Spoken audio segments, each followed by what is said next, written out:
All right, so as many of you know, I'm running for Jersey Village City Council. So this is Merrilee Beazley for JV City Council, putting you in charge. Dear Jersey Village voter, my name is Merrilee Beazley, and I'd like to explain why I'm running for Jersey Village City Council position 2. I want to bring a message to the Jersey Village City Council that they can no longer negotiate critical contracts in secret and vote on them in sudden, short-notice council meetings.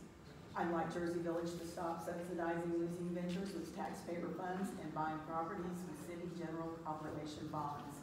I don't want the citizens to cross Highway 290 to visit their city offices, and I want to stop useless and dangerous public projects. I want to return priorities where they belong. For example, sewers and flood abatement, and not needless projects that will not raise property values or attract new residents. Finally, citizens must vote on these things. City council members are not smarter than you. They should represent you.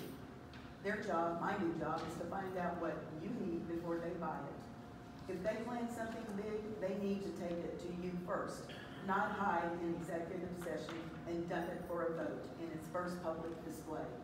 They should, and I will, ask for permission and not forgiveness. I have lived in Jersey Village for almost 40 years. I raised my children here.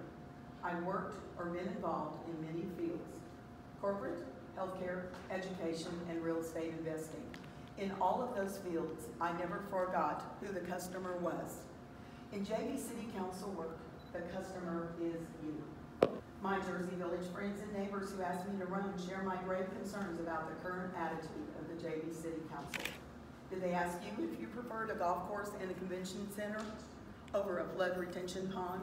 Did they consider the health and safety risks of splash pads and dog parks?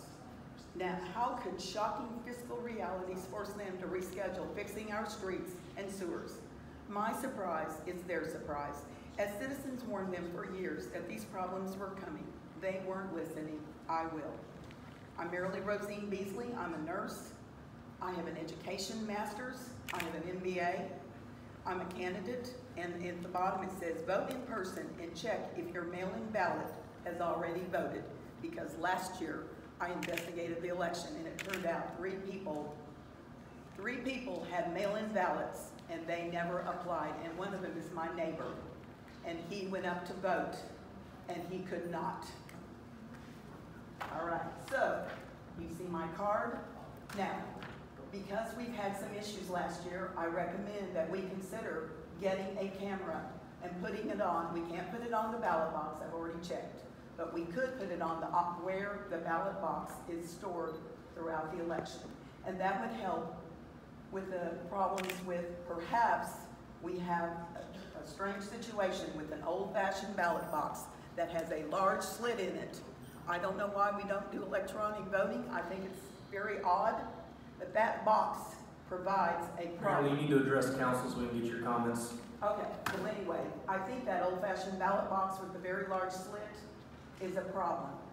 I've been researching this. I've spoken to a lot of people in Harris County, and I do not understand why we do not have electronic voting here. And I think that's been brought to your attention before. I don't understand it. So I recommend that we consider having a camera during the election on the office so none of us are worried about that box. Mr. Mayor, I've got a question, and this is regarding the